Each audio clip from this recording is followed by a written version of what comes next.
In this tutorial, I'll show you how to open a Bunq account.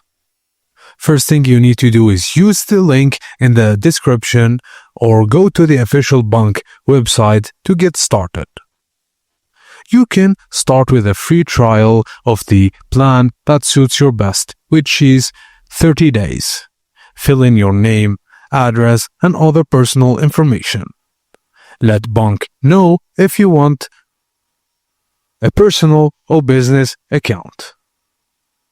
Now select a valid ID like passport, ID card, or driver's license. Make sure you're in a quiet, well-lit space. Photograph both sides of your ID and follow the app's instructions to confirm your identity. Bunq will review and verify your info shortly, and once verified, your account will be active. Just continue with the same plan or switch to a different one. It's up to you.